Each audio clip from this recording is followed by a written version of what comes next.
आपने टीवी पर कोई बॉक्सिंग मैच देखा होगा। हो सकता है आपने इसे लाइव भी देखा हो, लेकिन इस तरह का मुकाबला आपने नहीं देखा होगा। तो तैयार हो जाइए, हम आपको दिखाते हैं फाइट ऑफ द कॉस्मोस। ये फाइट देखने में आपको वाकई मजा आएगा, पर ये हमसे कुछ खरब लाइट ईयर्स दूर है। ये ऐसा है जैसे मोहम्मद अली की आत्मा ने एक पंच मारा हो। ये आपको आते हुए दिखेगा भी नहीं। हमारे फाइटर्स ना तो किसी तितली की तरह तैरते हैं, ना मधुमक्खी की तरह डंक मारते हैं, लेकिन इनका वार होता है बहुत जोरदार। और इसकी जो एनर्जी है वो बहुत ही बेहिसाब होती है, आपको यकीन ही नहीं होगा। ये फाइट है दो सुपर मैसिव ब्लैक होल्स के बीच। वर्ल्ड हैवीवेट चैंपियनशिप को भूल जाइए, ये है यूनिवर्स की हैवीवेट चैंपियनशिप। तो तैयार हो जाइए यूनिवर्स की हैवीवेट चैंपियनशिप के लिए।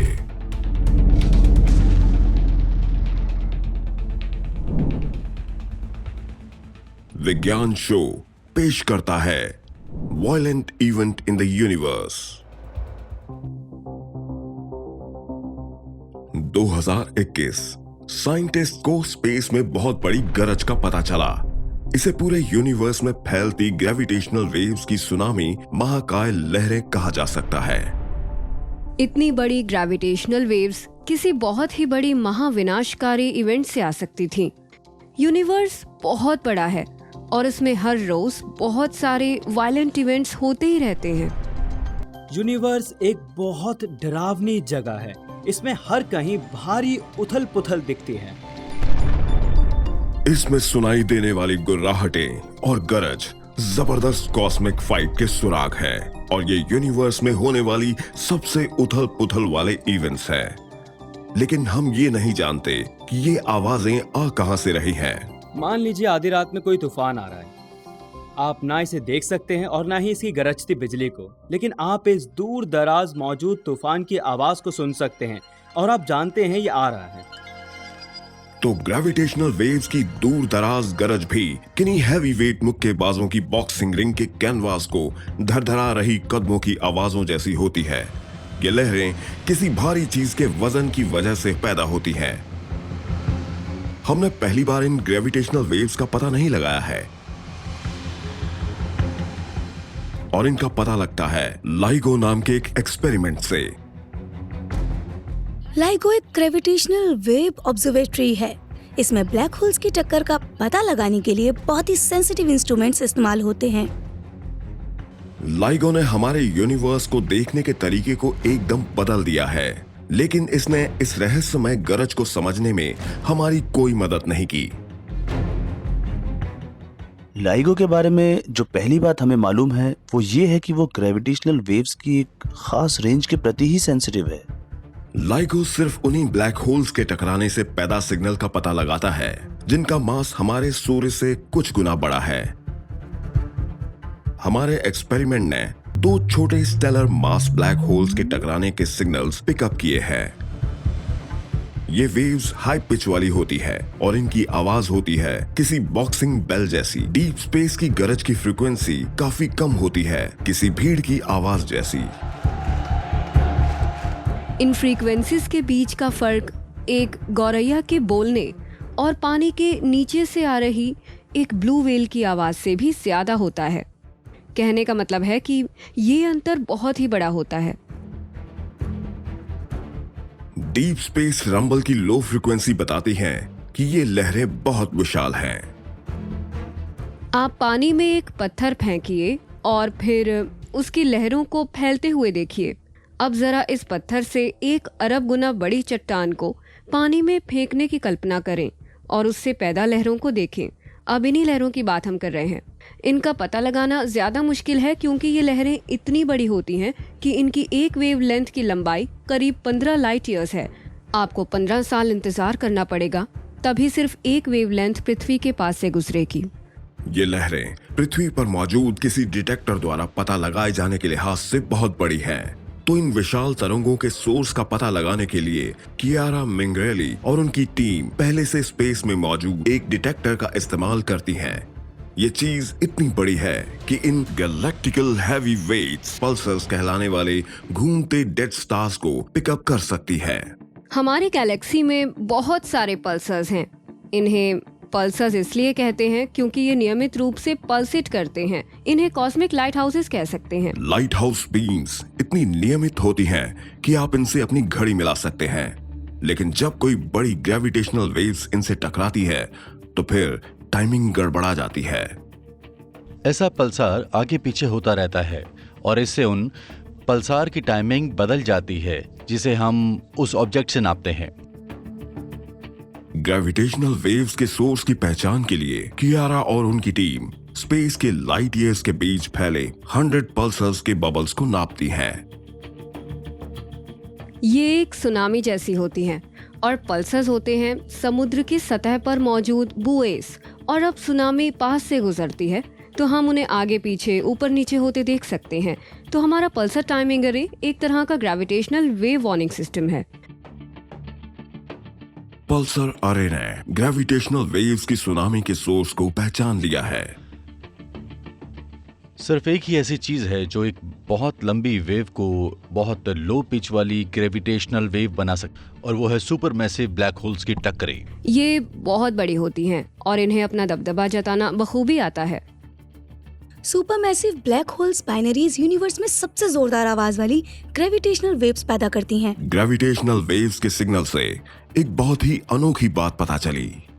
किसी एक ब्लैक होल बाइनरी पेयर से सिर्फ ग्रेविटेशनल वेव्स ही नहीं निकलते। ये सुपरमैसिव ब्लैक होल बाइनरीज की कॉस्मिक पॉपुलेशन से आती हैं। कियारा और उनकी टीम को लगता है कि ऐसे शायद हजारों लाखों हैवीवेट मुकाबले चल रहे होंगे। अब साइंटिस्ट 2 सुपरमैसिव ब्लैक होल्स की एक ही टक्कर से पैदा होने वाली साउंड को पिकअप करना चाहते हैं, वो भी उनकी बैकग्राउंड की गरज से। अगर हम किसी super massive black hole merger की आवाज सुनना चाहें तो वो बहुत लो फ्रीक्वेंसी वाली आवाज होगी और ये 2.5 करोड़ साल तक कायम रहेगी। आज तक हमने 2 सुपरमैसिव ब्लैक होल्स को रियल टाइम में ब्लोज को क्रिएट करते नहीं देखा है, लेकिन हमने चैंपियनशिप मुकाबले से पहले के इवेंट्स को जरूर देखा है। हमने गैलेक्सीज को आपस में मिलते देखा, हमने तारों को फटते देखा, हमने यूनिवर्स में बहुत सारी उथल पुथल भरी एक्टिविटीज देखी, लेकिन हमने ऐसा कुछ नहीं देखा। सोचोगे तो अजीब लगेगा, अभी तक हमने ऐसा कुछ देखा ही नहीं है। हमने 2 सुपरमैसिव ब्लैक होल्स को आपस में मिलते देखा ही नहीं। लेकिन अब ये शायद बदलने वाला है। कियारा का अनुमान है कि ऐसे 112 फाइटर्स हैं जो रिंग में एक दूसरे से जूझने के लिए तैयार हैं। अगले 5 सालों में हम कम से कम एक सुपरमैसिव ब्लैक होल के मर्जर का पता लगा पाएंगे। ये कॉस्मोस में मौजूद सबसे उथल पुथल भरे इवेंट होंगे। हम इस बारे में बस यही कह सकते हैं। सुपरनोवा हमारे यूनिवर्स की कुछ सबसे धमाकेदार और ताकत वाली चीजों में से एक है, और आपस में टकराते सुपरमैसिव ब्लैक होल्स अरबों अरबों अरबों अरबों गुना ताकतवर होते हैं किसी सुपरनोवा से। यूनिवर्स में हर रोज छोड़ी जा रही लाइट के बारे में जरा सोचिए। हर स्टार, हर गैलेक्सी के बारे में। पलक झपकते ही आपस में टकराते 2 सुपरमैसिव ब्लैक होल्स उससे भी 10 करोड़ गुना ज्यादा एनर्जी रिलीज कर सकते हैं। जरा सोचिए कि सबसे बड़े सबसे बदमिजाज हैवीवेट का वॉर चेहरे पर झेलना पड़ जाए। आउच! ये उससे भी ज्यादा बड़ा होता है। 2020 पृथ्वी पर मौजूद ग्रेविटेशनल वेव डिटेक्टर लाइगो ने एक stellar mass black hole merger के एकदम अलग महसूस होने वाले सिग्नल को पिकअप किया। हमने एक ब्लैक होल देखा जिसका मास हमारे सूर्य से 85 गुना था, और दूसरा ब्लैक होल हमारे सूर्य से 66 गुना बड़ा था, और ये दोनों एक ब्लैक होल बनाने के लिए आपस में टकरा रहे थे। जो ब्लैक होल के मर्जर्स को स्टडी करता है उसके लिए ये बहुत एक्साइटिंग इवेंट था। हम बात कर रहे हैं सबसे बड़े, सबसे भारी और सबसे विशाल ब्लैक होल्स की, जिन्हें हमने आज तक टकराते देखा है। ये बेशक अब तक का सबसे बड़ा डिटेक्शन हो, लेकिन यूनिवर्सल स्केल पर ये अब भी बहुत छोटी बात है। लाइट वेट बॉक्सर्स की तरह 2 विशाल ब्लैक होल्स एक दूसरे का चक्कर काटते हुए लो एनर्जी ग्रेविटेशनल वेव्स छोड़ते हैं। इस एनर्जी के लॉस से ब्लैक होल्स एक साथ घूमने लगते हैं, फिर वो कॉस्मोस को तबाह करने वाले किसी इवेंट में आपस में टकरा जाते हैं, जिससे सिर्फ एक ब्लैक होल बनता है और ग्रेविटेशनल वेव्स का एक बड़ा ब्लास्ट रिलीज होता है। लेकिन जब एस्ट्रोनॉमर्स ने ऐसे आपस में मिले सिंगल ब्लैक होल की जांच की तो हिसाब कुछ बना नहीं। अगर आप दो ब्लैक होल्स के मिले जुले मास को लें तो ये हमारे सूर्य के मास से 150 गुना ज्यादा होता है, लेकिन जो ब्लैक होल बना था उसका मास हमारे सूर्य के मुकाबले सिर्फ 142 गुना था। तो इस इवेंट से पहले जो मास था वो इवेंट के बाद वाले मास के बराबर नहीं था। तो 8 गायब सोलर मासेस के साथ आखिर क्या हुआ? ब्लैक होल मर्जर जिस तरह काम करते हैं उससे सिस्टम का कुल मास का करीब 5% हिस्सा ऊर्जा में बदल जाता है और इसका फॉर्मूला बनता है E = mc²। ये वो खूबसूरत इक्वेशन है जिसके बारे में आइंस्टाइन ने हमें बताया था। E = mc²। E है एनर्जी और m है मास। आइंस्टाइन ने हमें बताया था कि मास और एनर्जी आपस में जुड़े हुए हैं। असल में हम जिसे मास कहते हैं उसका ज्यादातर हिस्सा एनर्जी है। इस केस में इस टक्कर की उथल पुथल से 18,000 खरब टन मैटर से ग्रेविटेशनल वेव्स का एक धमाका पैदा हुआ। तो सेकंड के एक छोटे से हिस्से में 8 सूर्य के बराबर मैटर पूरी तरह से विशुद्ध ऊर्जा में बदल गया। रिलीज हुई एनर्जी की मात्रा इतनी ज्यादा थी कि अगर आप यूनिवर्स में टिमटिमा रहे लाखों तारों की एनर्जी को जोड़ दें तो ये उससे भी बड़ी थी।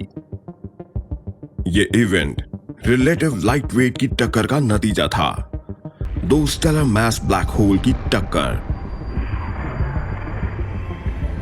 इन हैवीवेट मुकाबलों को समझने के लिए हमें सुपरमैसिव ब्लैक होल के साइज को बढ़ाना होगा। अगर हम यूनिवर्स को स्पोर्ट्स की तरह देखें तो super massive black holes heavy weight contenders हैं। अगर मिल्की वे के बीच में मौजूद 40 लाख सोलर मास वाला supermassive black whole Sagittarius A star इतनी ही साइज के किसी और ब्लैक होल से टकरा जाए तो क्या होगा? ये ऐसा होगा कि जैसे सूरज के मास से हजारों लाखों गुना ज्यादा एनर्जी पैदा हो जाएगी, वो भी पलक झपकते ही। हम इसे चार्ट्स पर दिखा नहीं सकते। हम आपको ये नहीं बता सकते कि ये इवेंट कितना एनर्जेटिक हुआ होगा। ये सारा मामला मास की मात्रा से जुड़ा है। इन बड़े ब्लैक होल्स के मामले में साइज अहमियत रखता है। बड़ा है तो बेहतर है। ज्यादा मास का मतलब है ज्यादा एनर्जी, जिसका मतलब है ज्यादा विध्वंसकारी ताकत। हमें इस विनाशकारी ताकत को ढूंढने के लिए ज्यादा दूर जाने की जरूरत नहीं है। ये है M87 स्टार, जो हमारे कॉस्मिक जिप कोड में मौजूद सबसे बड़े ब्लैक होल्स में से एक है। M87 स्टार्स बहुत विशाल है। इसका वजन 6 अरब सोलर मास के बराबर है। सोचिए करीब 6 अरब सूर्य, और ये हमारे सोलर सिस्टम के साइज के बराबर है। 6 अरब सोलर मास वाले दो सुपरमैसिव ब्लैक होल्स की टक्कर से 5 × 10⁻56 जूल्स के बराबर एनर्जी निकलेगी। तो रियल वर्ल्ड के हिसाब से इसका क्या मतलब है? ये बयां करना मुश्किल है कि कितनी एनर्जी इससे पैदा होगी, और नंबर्स इतने बड़े जिसके कोई मायने नहीं है। मैं इसे एक ही तरीके से एक्सप्लेन कर सकता हूँ। फिजिक्स में कुछ कंपैरिजन्स होते हैं तो हम एक दिमागी तस्वीर बना सकते हैं, पर इस तरह की किसी चीज के लिए तो दिमागी तस्वीर बनाई नहीं जा सकती। ये इतना ज्यादा बड़ा है। ये बहुत ही ज्यादा बड़ा है। तो आखिर इतना विनाशकारी मास और एनर्जी आती कहां से है? इसकी शुरुआत एक बहुत ही सिंपल इंग्रेडिएंट हाइड्रोजन से होती है। हाइड्रोजन यूनिवर्स का एक बुनियादी बिल्डिंग ब्लॉक है। हर एटम छोटा होता है, लेकिन इसमें बहुत सारी एनर्जी होती है। हाइड्रोजन एटम्स में एनर्जी की काफी मात्रा होती है, जैसे कि मैटर में होती है, और अगर इसे खास तरीके से अनलॉक किया जाए तो बहुत जबरदस्त धमाके हो सकते हैं। मिसाल के लिए मेरी मुट्ठी में मौजूद मास से ही पूरी की पूरी पृथ्वी उड़ाई जा सकती है। मैटर में एनर्जी इसलिए होती है क्योंकि ये यूनिवर्स के शुरुआती पलों में एनर्जी से बना था। कई मायनों में एटम बिग बैंग से निकली स्टोर्ड एनर्जी के भंडार होते हैं। 13 अरब 80 करोड़ साल पहले यूनिवर्स ने जबरदस्त एनर्जी की एक बहुत ही गर्म बॉल को इग्नाइट किया था।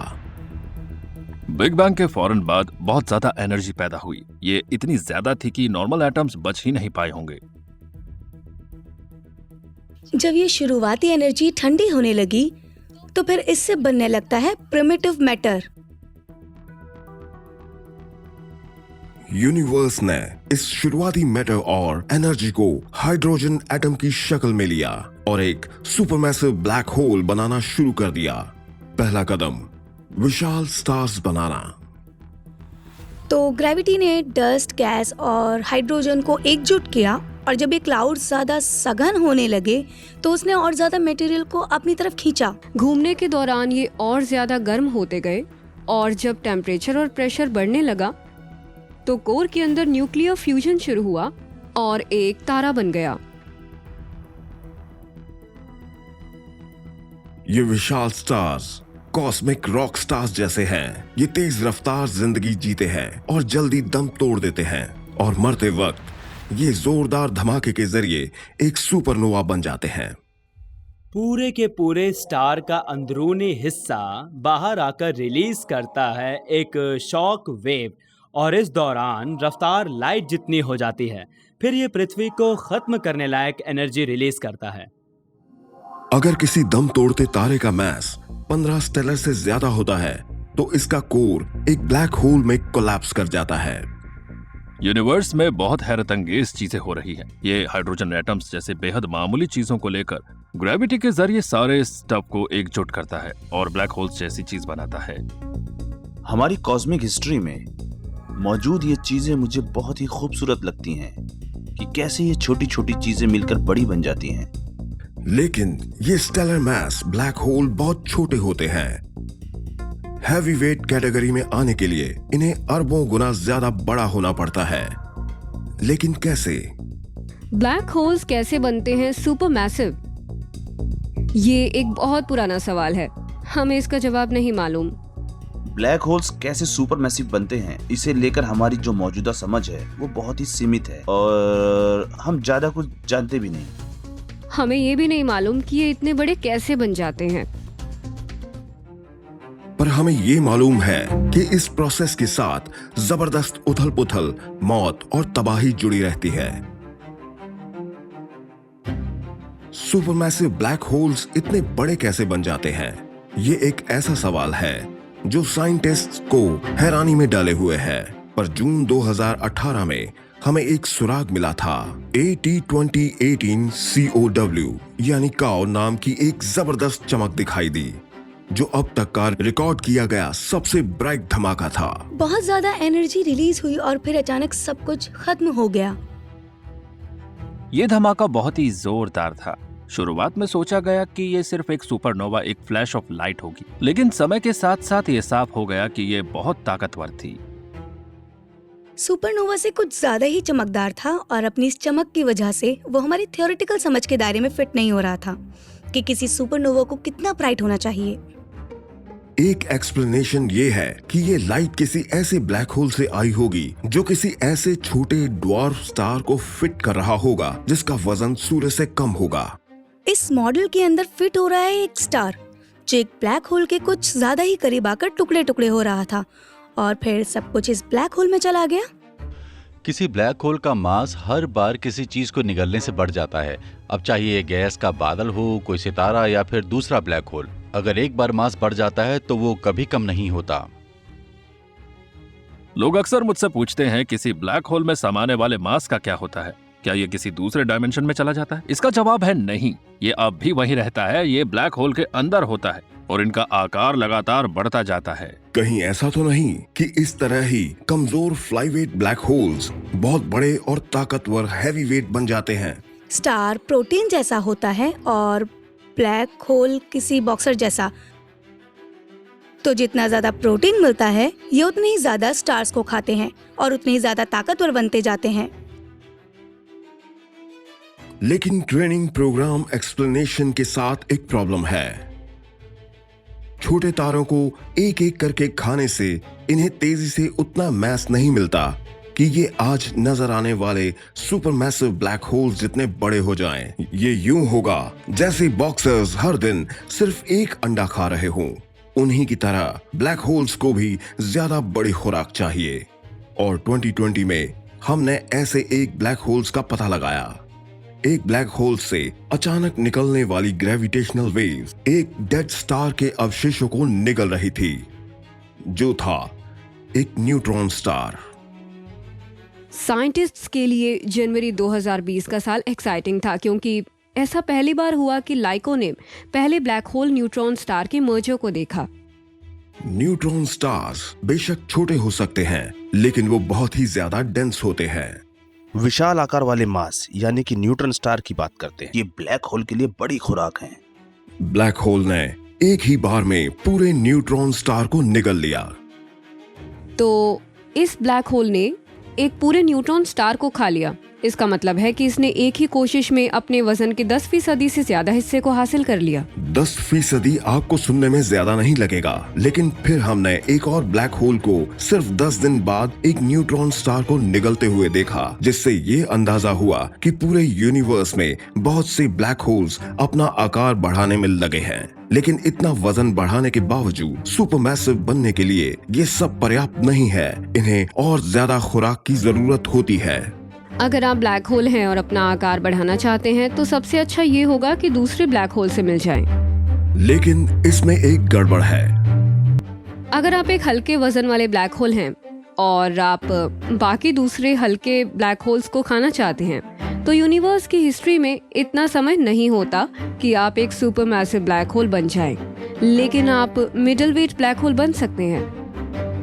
तो सुपरमैसिव ब्लैक होल्स कैसे इतने बड़े बनते हैं, ये एक बड़ा सवाल है। हम ये जानते हैं कि इस प्रोसेस की शुरुआत यूनिवर्स की शुरुआती दौर में हुई, जब ये सबसे हल्के एलिमेंट से कॉस्मोस में सबसे डरावनी चीज बनने के सफर पर था। ये बहुत ही दिलचस्प बात है कि कॉस्मोस कैसे हाइड्रोजन एटम जैसी किसी मामूली चीज को लेकर stellar mass black holes, intermediate mass black holes और सुपर मैसिव ब्लैक होल्स भी इन डेंसली कंप्रेस्ड हाइड्रोजन एटम से विशाल ब्लैक होल्स बना देता है। ये वाकई में चमत्कार है। बिग बैंग के 13 अरब 80 करोड़ साल बाद भी सुपरमैसिव ब्लैक होल्स अपनी ताकत बढ़ाते और जताते रहे हैं, और ये यूनिवर्स में हैवी वेट चैंपियनशिप में दादा बनने के लिए लड़ने को तैयार हैं। ये सुपरमैसिव ब्लैक होल्स यूनिवर्स की पूरी उम्र के दौरान अपना मास बढ़ाते रहे हैं। ये ब्लैक होल्स फाइट के लिए तैयार होते रहे हैं, ये अपना आकार बढ़ाते रहे हैं, ये पूरे के पूरे स्टार्स को खाते रहे हैं ताकि अपनी मर्जी का मांस बना सके। तो ये झगड़ने के लिए तैयार है। और ये झगड़ा कोई मामूली झगड़ा नहीं है, ये कॉस्मोस का बॉस बनने की लड़ाई है।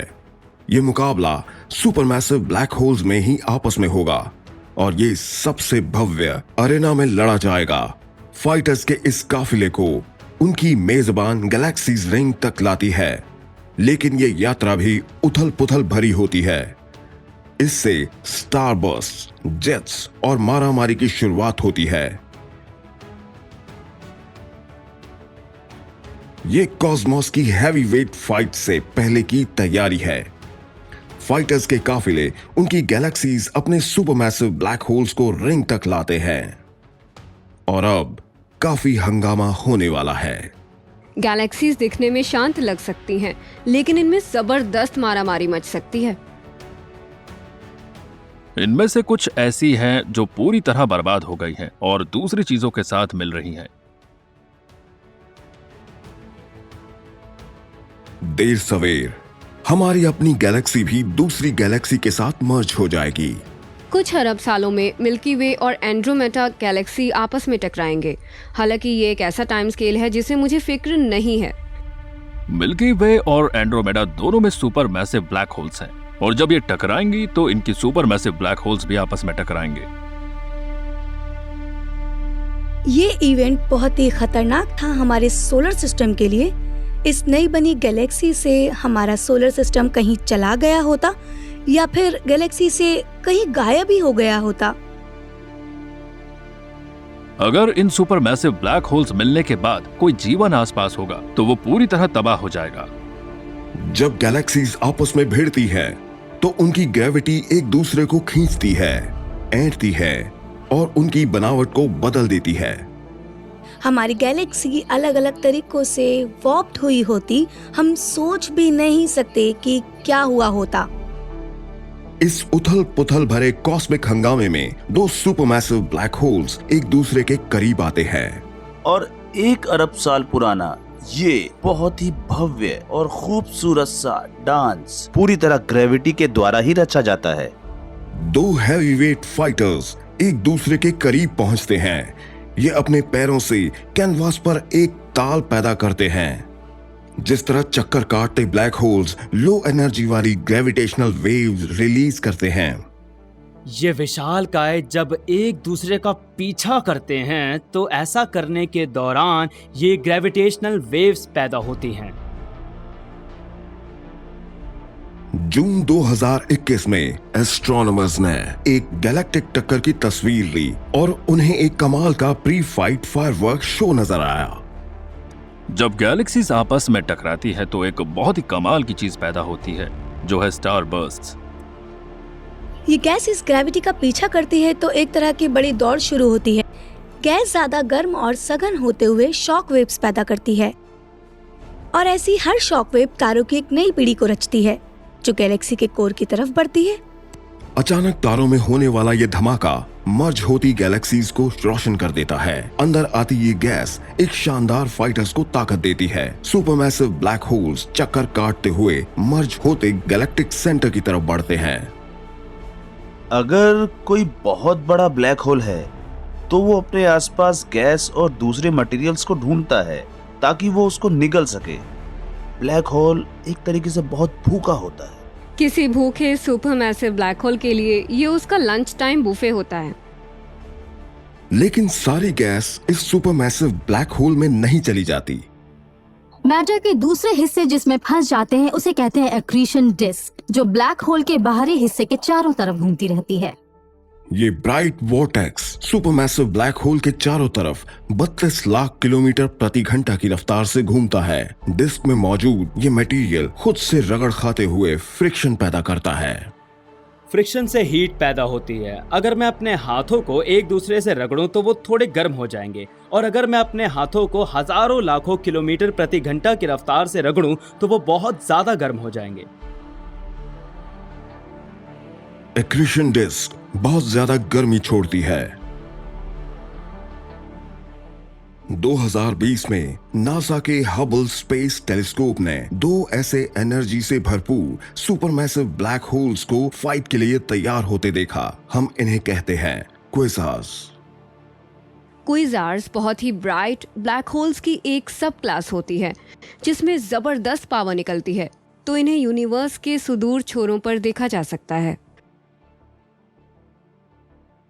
ये डार्क थिंग्स जिसे कहते हैं ब्लैक होल्स जब बहुत ही तेज रफ्तार पर बढ़ रहे होते हैं तो ये यूनिवर्स में सबसे चमकदार होते हैं।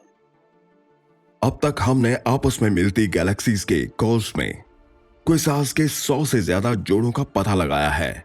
हमें लगता है कि ये आखिरकार आपस में टकराएंगे, लेकिन ऐसा करने से पहले ये एक शानदार और विनाशकारी लाइट शो भी पेश करेंगे। साइंस फिक्शन में एक कॉमन थीम होती है एनर्जी या बीम्स के अलग किस्म के जेट जिन्हें लोग अपनी आंखों या अपने हाथों से शूट करते हैं, पर सुपरमैसिव ब्लैक होल्स भी ऐसा करते हैं। वो रिलेटिविस्टिक जेट को फायर करते हैं। जब ये जेट्स फायर होते हैं तो तब बनते हैं ये सुपरस्टार। ये चमकदार लाइट्स होती हैं। इस समय गैलेक्सी खूब रोशन होती है और इस मारामारी के लिए तैयार भी। इन्हें किसी स्टेज पर लगी स्पॉट्स लाइट्स कहा जा सकता है। इससे आपको अंदाजा होता है कि इस जगह पर कुछ खास हो रहा है। कोई अकेला supermassive black whole jet 1 second में कहीं ज्यादा एनर्जी पैदा कर देगा जितने कि सूर्य अरबों साल की अपनी पूरी जिंदगी में पैदा करता है। अब जरा कल्पना कीजिए एक रेडिएशन लेजर की जिसकी लंबाई और चौड़ाई लाइट ईयर्स में है। ये एक ऐसी चीज है जो किसी प्लैनेट को भी फ्राई कर देगी। ये एक प्री फाइट हाइप नहीं है। फरवरी 2020 में हमने एक ऐसे जेट के असर को देखा था। ये ओफियोकस गैलेक्सी क्लस्टर में है। वहाँ एक बहुत ही बड़ी खाली जगह है जो मिल्की वे गैलेक्सी से भी 15 गुना ज्यादा चौड़ी है। उस खाली जगह को जेट्स ने तराशा है, बनाया है सुपर मैसिव ब्लैक होल से। ये यूनिवर्स में एक जख्म की तरह है। इसकी चौड़ाई 10 लाख लाइट ईयर्स है, यानी ये बहुत बड़ा है। साइंटिस्ट्स की गणना के मुताबिक क्लस्टर से जेट के टकराने का असर 20 अरब मेगाटन TNT के विस्फोट के बराबर था। 24 करोड़ साल तक हर एक सेकंड के 1000वें हिस्से जितना। रिलेटिविस्टिक जेट की जबरदस्त पावर बेशक सबके होश उड़ा सकती है, लेकिन जब किलर पंच मारने का वक्त आता है तो सुपरमैसिव ब्लैक होल और भी ज्यादा ताकतवर फोर्स की मदद लेते हैं। ये है ग्रेविटी। जेट्स वाकई बहुत ही ताकतवर होते हैं, लेकिन इसका स्केल काफी छोटा होता है। लेकिन अगर बात उस कॉस्मिक स्केल पर हो तो जीत हमेशा ग्रेविटी की होती है। इस दुनिया में ग्रेविटी से ताकतवर कुछ भी नहीं। चक्कर काटते सुपरमैसिव ब्लैक होल्स की जबरदस्त ग्रेविटी उन्हें और करीब खींचती है, लेकिन क्या ये इन्हें एक साथ लाएगी या धमाके से एक दूसरे से दूर कर देगी? पूरे यूनिवर्स में सुपरमैसिव ब्लैक होल्स को हैवीवेट सुपर फाइट्स का कॉस्मोस का वर्जन कहा जा सकता है। सुपरमैसिव ब्लैक होल्स हर समय हमारे आसपास मर्ज होते रहते हैं। उनका पता लगाने की हमारी काबिलियत ही हमें उन्हें देख पाने से रोक रही है।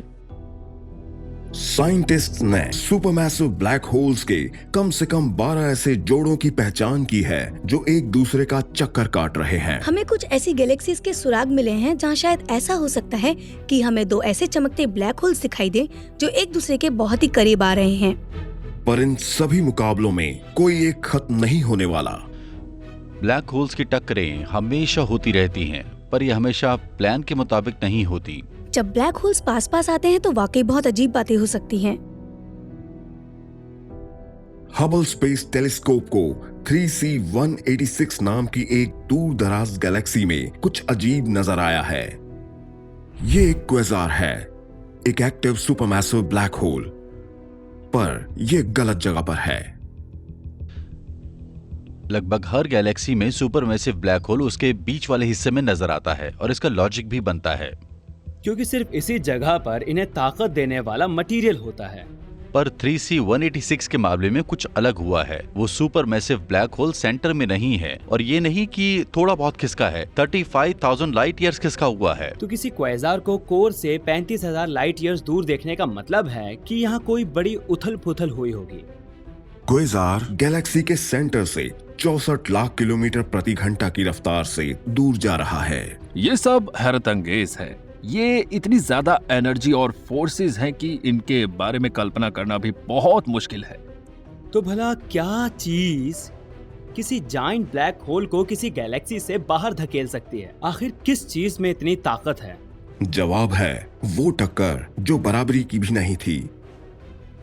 ये 2 सुपरमैसिव ब्लैक होल्स अलग अलग साइज के थे। ये एक मिडिल वेट और एक हैवी वेट बॉक्सर की टक्कर जैसा था। हम इंसान जब कोई फाइट करते हैं तो मुकाबला बराबरी का रखते हैं, क्योंकि ये होता है स्पोर्ट पर। कुदरत में स्पोर्ट्स का जज्बा नहीं होता, वहाँ तो सर्वाइवल ऑफ द फिटेस्ट होता है। ये फाइट बराबर की नहीं है, ये तो शुरू होने से पहले ही खत्म हो जाती है। एक पंच और काम तमाम। इन 2 ब्लैक होल्स के मर्ज होने के दौरान होता है एक छोटा ब्लैक होल और एक कहीं ज्यादा बड़ा ब्लैक होल। पूरा टाइम सिस्टम आसपास मंडराता रहता है और ये एक ही दिशा में ग्रेविटेशन वेव किक जैसा मामला हो जाता है। और ये थोड़े से वक्त के लिए होता है। इसमें ब्लैक होल को बाहर पुश करने लायक एनर्जी होती है।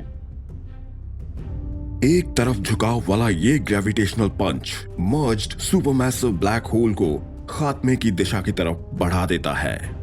इससे हम ये पता लगा सकते हैं कि ग्रेविटेशनल वेव्स बहुत ही ताकतवर होते हैं। ये सुपरमैसिव ब्लैक होल को गैलेक्सी के सेंटर से बाहर निकालकर रवाना कर सकती हैं। लेकिन वो लगातार ड्रिफ्ट होता रहता है, वो रुकता नहीं है। और किसे पता कि आने वाले करोड़ों सालों में ये पूरा ही ड्रिफ्ट हो जाए अपनी गैलेक्सी से और डीप स्पेस के अंदर चला जाए। कुछ मुकाबलों में तो फाइटर्स एक पंच तक नहीं मारते। साइंटिस्ट्स को B31715+425 नाम का एक सुपरमैसिव ब्लैक होल नजर आया है। ये ब्लैक होल अजीब है। ये अपने सारे तारे गंवा चुका है। और खाली स्पेस में 72 लाख किलोमीटर प्रति घंटा की रफ्तार से आगे बढ़ रहा है। जो सबसे पहली चीज इसकी तरफ हमारा ध्यान खींचती है वो है आसमान में मलबे की हल्की सी लकीर।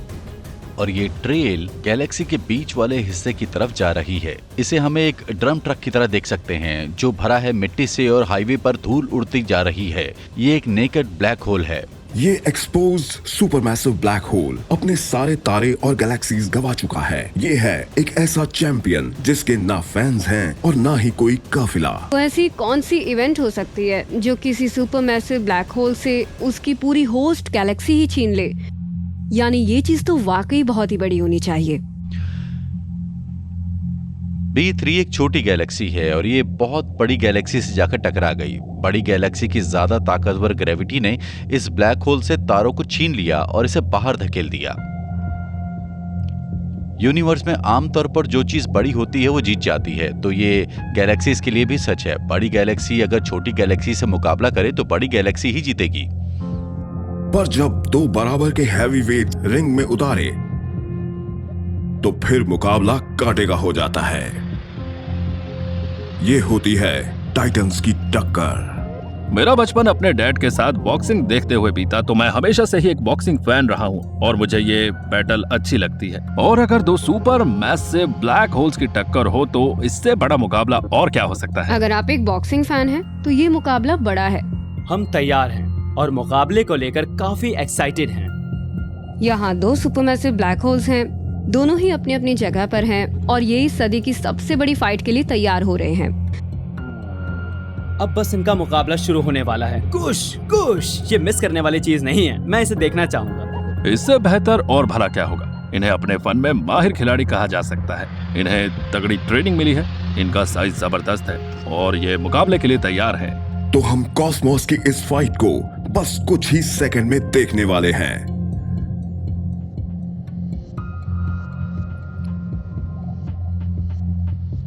यूनिवर्स की हैवीवेट चैंपियनशिप में आपका स्वागत है।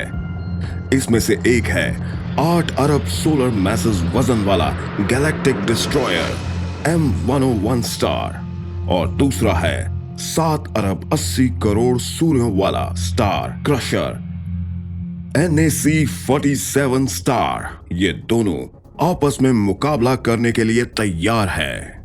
तो लीजिए, मुकाबला शुरू होने को तैयार है।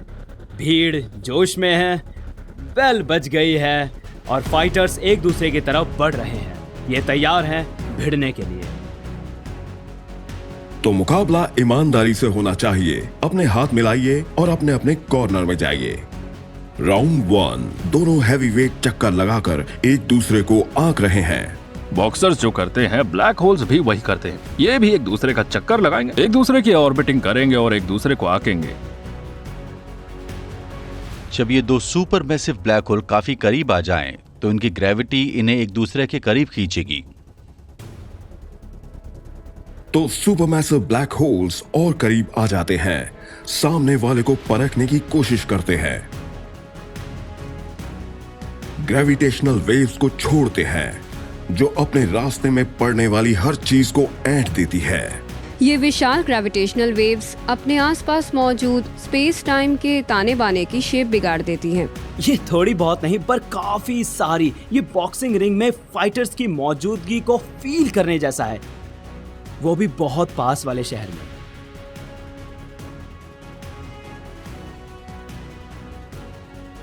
इसके बाद supermassive black hole gravity accretion disc में कुछ राइट हुक्स झोंक देती है। होता ये है कि ये एक एंगल ग्राइंडर की तरह शेप लेने लगती है। जब ये मर्ज होकर एक नई सिंगल एक्रेशन डिस्क बनने लगती है तो चिंगारियां उड़ने लगती हैं। जब ये एक्रीशन डिस्क आपस में टकराती है तो ये आतिशबाजी की तरह जगमगाने लगती है। इसके घूमने की रफ्तार लाखों किलोमीटर प्रति घंटा होती है। ये हैवीवेट फाइटर्स करीब आते हैं और एक दूसरे पर हमला करने लगते हैं। Event horizons supermassive black holes की सतह आपस में छूने वाली है। अपने आखिरी पलों में ये दो सुपरमैसिव ब्लैक होल्स लाइट की स्पीड के एक छोटे से हिस्से में एक दूसरे का चक्कर लगाने लगते हैं। इनके इवेंट होराइजन से एक दूसरे को छुएंगे और फिर ये आपस में मिलकर एक नया सुपरमैसिव ब्लैक होल बना लेंगे। आपको ये लगता होगा कि वो बॉलिंग बॉल्स की तरह टकराएंगे, लेकिन ऐसा नहीं होता क्योंकि ब्लैक होल की जो एज है वो वैसी बिल्कुल नहीं है जैसा हम सोचते हैं। ये ब्लैक होल के इर्द गिर्द वो सरफेस है जिसकी ग्रेविटी से कोई भी चीज बाहर नहीं आ सकती। दो सुपरमैसिव ब्लैक होल्स आखिरकार आपस में मिलकर अपने करीब 5% मास को रिलीज कर देते हैं, जिसे इन्होंने अरबों वर्षों के दौरान इकट्ठा किया था, और इससे निकलती है जबरदस्त ग्रेविटेशनल वेव। हम जितनी एनर्जी की बात कर रहे हैं उसकी तुलना हम किसी से नहीं कर सकते। यह दिमाग को बौखला देने वाली है। इसके बारे में सोचने का कोई फायदा नहीं है। ये कोई ऐसी चीज है ही नहीं कि मैं इसके बारे में अपना दिमाग खपाऊं। मैं जहाँ से हूँ वहाँ आप अपनी कमजोरी नहीं दिखाते हैं, तो मैं ये नहीं कहने वाला हूँ कि दो ब्लैक होल्स की टक्कर मेरे एक पंच से ज्यादा है, पर ये उसके करीब है। विशाल और ताकतवर ग्रेविटेशनल वेव्स टक्कर वाली जगह से बाहर की तरफ निकलती है और फिर बचता है एक मर्ज्ड ब्लैक होल। ये सुपरमैसिव ब्लैक होल मर्ज हो जाने के बाद पूरे तरीके से स्पेस और टाइम की रचना को विकृत करता है और ये विकृति लाइट की स्पीड से ट्रैवल करती है।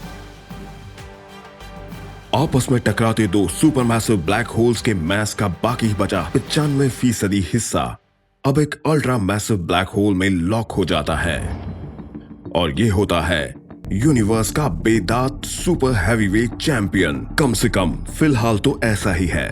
लगता है कि यूनिवर्स हमेशा दांव ऊंचे करते जाता है। क्या कोई ऐसी चीज हो सकती है जो इससे भी ज्यादा उथल पुथल वाली हो, जो अभी तक हमने ना खोजी हो? ये ज्यादा उथल पुथल पैदा करता रहता है। जो एनर्जी यूनिवर्स के जन्म के समय हाइड्रोजन एटम्स में लॉक होती है, वो इस जबरदस्त टक्कर के कारण रिलीज हो जाती है, जिससे एक अल्ट्रा मैसिव ब्लैक होल बनता है। ये हमारे यूनिवर्स की सबसे खूबसूरत कहानियों में से एक है। ये टक्कर सबसे ज्यादा एनर्जेटिक होती है, इससे सबसे ज्यादा एनर्जी रिलीज होती है और इस सबसे वायलेंट इवेंट की शुरुआत होती है मामूली से हाइड्रोजन एटम से। चीजों का लगातार जन्म होता रहता है और विनाश होता रहता है। ये एक तरीके की साइकिल है हमारे इस यूनिवर्स की, जिसमें लगातार विकसित होती रहती हैं नई नई चीजें जो इस गैलेक्सी को खूबसूरत बनाने में मदद करता है। हमारे यूनिवर्स ने सामूहिक तबाही के डरावने हथियार और विशाल ब्लैक होल्स भी बनाए हैं, और साथ ही कॉन्शियस लाइफ भी, जिसकी मदद से हम यूनिवर्स को थोड़ा बहुत समझ सके।